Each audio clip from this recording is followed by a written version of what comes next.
Good evening. Nice to see you. Welcome to the Bronx Buzz. This is Bronx Net's program where we talk to reporters and writers and editors and journalists and people who are writing stuff about the Bronx. And we get some insight as to what they're thinking about when they're writing it, a little background about what is actually being put out. And in our second segment, we're going to talk to a veteran, and a United States military veteran who wrote a couple of books because he's concerned about a very simple process called etiquette, that we ought to be nice to each other. Isn't that unique? Anyway, in our first segment, let's go to our buddy David Brand, who is a reporter covering housing for Gothamist and WNYC. Nice to see you again, David. Thanks for having me, Gary. If you talk to people about the biggest issues in New York City, many of them will probably talk about the economy first. They'll talk about crime, but housing is certainly right up there. Mayor Adams came out with a housing plan. I like the way your headline says it targets every New York City neighborhood. Give us a little background. What is the plan? The mayor calls it the city, part of the city of yes. What do we got?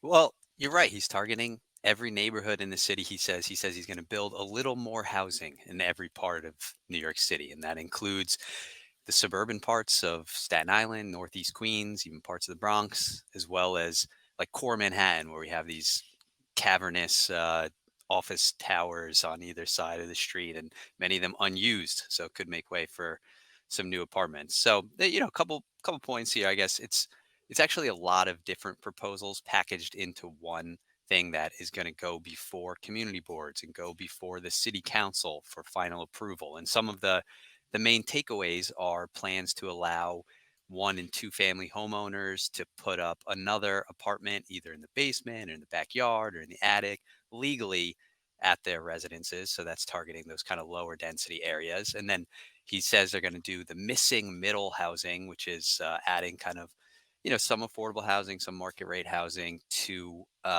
places like on top of stores, that like if you have like apartment buildings next to stores and the stores are just a single story, then developers are going to be able to legally add a couple more stories on top of those commercial spaces.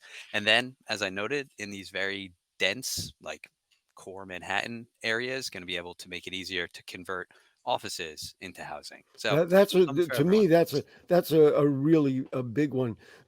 Every mayor, and you could look at De Blasio, and you can go back to Bloomberg and Giuliani, and go back to Dinkins, and of course Ed Koch, who is well known for building, new housing, has a housing plan. Is there a way to think that this is different? I realize he's got a lot of empty space in Manhattan that didn't used to exist, so that's one. Is there anything really distinctive or different other than just identifying, getting into neighborhoods, identifying places, and say, okay, housing, we need housing, put it here. Yeah. Well, I think what makes this somewhat different is this isn't just setting targets on the number of apartments that he wants to create or the number of homes I or, think the number, by the way, was 100,000. I that's read what that he's, in your yeah. article. Yeah. And so he says this could lead the way to 100,000 new apartments, but it's like small, relatively small changes that add up that he says are going to make a big difference. And so maybe that's what's a little different. It's changing to the changes to the zoning code to allow for more housing everywhere. And so he and his deputies are really framing this through like a racial justice lens and saying a lot of these zoning restrictions were put in place to prevent new development and often to prevent Oh. lower income people, people of color from coming in to specific neighborhoods. So they're really leaning on that.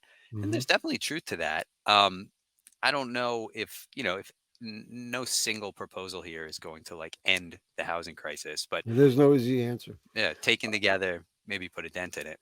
Knee jerk reaction from city council members yet? Because I haven't read or seen anything yet. I mean, I don't want to say it's been quiet because your article really explained it nicely. Thank you. But do you get a sense of whether this is going to be received well? Well, so far there haven't been that many details released, and I think Uh, everyone's still waiting to see like what the specifics are. He announced this at an event at Borough of Manhattan Community College. It had kind of like the pomp of like a state of the city address or something like that. And so he had a number of elected officials, including several council members, a couple borough presidents who are all going to weigh in on this plan eventually. they've been pretty positive about kind of the thrust of it. I think with the specifics that are going to, uh, In each neighborhood, it's almost like, "Hey, I love the plan," and then all of a sudden, yeah, "Wait, you're doing that in my neighborhood?" yeah. Well, two things I think are going to become like pretty contentious.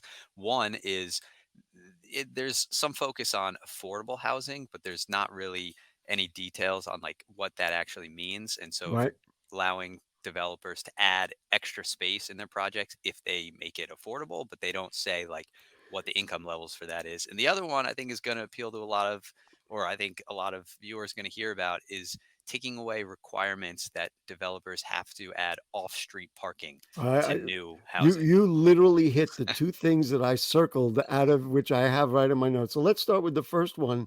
We've had what is it, 421A, and it's been a controversy on all sides for a very long time, and frankly, I don't know that we still know what we're gonna do with that, and the whole idea of rewards for developers who add more income, restricted units to their projects. How is that gonna work? Is that tax incentive through the city? Are you asking the state to do that? Are you just gonna make a bonus of you know what I mean? How does that work? And you are correct, Dave, in saying, "Well, let's find out the details."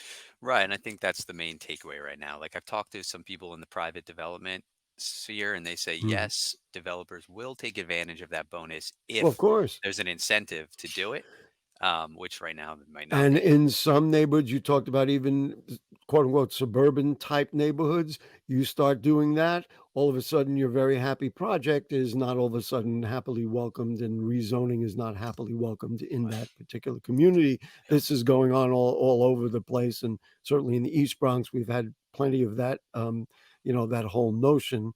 So we'll see. The other one, which is, I'm a driver in New York City, and happily my building does have a parking space that I can use. But and traffic with congestion pricing and everything else is a really big issue. And if you're going to build a housing of, let's say 6 stories or 8 stories, and I don't know how many apartments, depending how many, 30 or 40 or 50 apartments, and what the percentage shows that maybe 25 or 30 of them are going to have cars. What are you going to do with those 30 cars if you if you don't require some parking to be part of it? And I understand that he wants to build apartments as opposed to garages, but, you know Yeah. Yeah, I mean, that's what's getting a lot of the early headlines. oh, that it is, Anything yeah. parking related is, it's a hot topic, and people do fear where are they going to park at night if more people are bringing cars and there's fewer places to put them. I guess I would just point out this doesn't eliminate off-street parking with new development. It just gets rid of rules of saying how much you have to Yeah. include. And so people, That that I that would, yeah, that scares me, man. I gotta tell you, it scares me because now and again, I'm looking at the conflict. So I have a car because, me and my family, we like to drive to Westchester, but you're telling me I can't use or I shouldn't use my car to drive to Manhattan, so I'm gonna keep the car and store the car, but you're not giving me a place to park it, and even if I park it in an alternate side and I go downtown to work and I take mass transit, which is what they want to encourage me, um, who's gonna go move my car across the street, I'm working on it, I'm not figuring that out. could be a good time to get into the private parking garage business, and if these rules were to go through. But I think we're going to hear a lot about them. Yeah, we probably will. And it's funny you say that. This is a little bit off topic. This is on the congestion pricing topic. There's obviously a lot of concern in the northernmost borough about people wanting to drive their cars to like the first stop on the subway lines and Yeah, have a place to park. And again, if you can figure out how to build a parking lot, you probably can do yeah, pretty well. time to cash When in. will we see more details, or it's going to just roll out when the mayor is good and ready? That's a good question. I mean, the first public hearing on these proposals is this week, Oh, and so I think they're taking like uh, public testimony or allowing people to sign up to speak, and then I think it's going to go before community boards in the coming soon the months. housing committee. This is off the top of my head. Council member Sanchez, the Bronx council member, is the chair of the housing committee. That's I'm correct. glad I remembered that on the spot. I didn't look it up. She Um, is. so, well, then, in fact, I ran into her the other day. She wanted to come on the show, and I said, we'll find a spot to bring her on and ask that. Yeah. Well, before we run out of time, I want to ask you about public housing and NYCHA. Um, one of the many issues is vacant units, and you did a report that, or you wrote about a report that says it's taking over a year to fix those apartments. What's the issue there? Why can't we just empty them out and bring people in? Yeah, it's taking NYCHA and the city 3 times as long over the past Wow. year to bring these vacant apartments back online, and that's during an affordable housing and homelessness crisis that's getting worse and worse. So I think it's really unclear. I mean, what they say is that they're doing more intensive work to bring these places up to code. They say people live in public housing for an average of 25 years. Rules have changed in the meantime, so they have to do more intensive inspections. There's a lot of things they have to fix. They have to do lead and mold and asbestos remediation to make them safe. Right. But an entire year is a long Is time. is a long time when the need for housing and for need for even somewhat affordable housing is so great. One of the things I know in my own neighborhood is the personnel, the maintenance personnel to do the work, and I don't know whether NYCHA is filled with. It's stocked with enough maintenance personnel, but that could be another issue that some of these projects don't have enough personnel to do that work, Yeah, and we're you seeing know? that across the city now with a lot of services and a lot of staff vacancies, really affecting and diminishing services.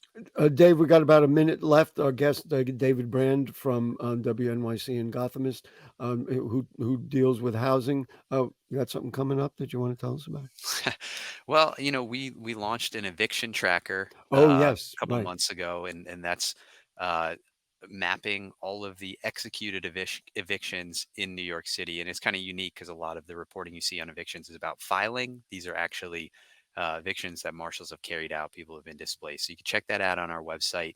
We started our project by reporting on a specific part of Brooklyn with 2,500 apartments. About a third of tenants have Mhm. received eviction notices.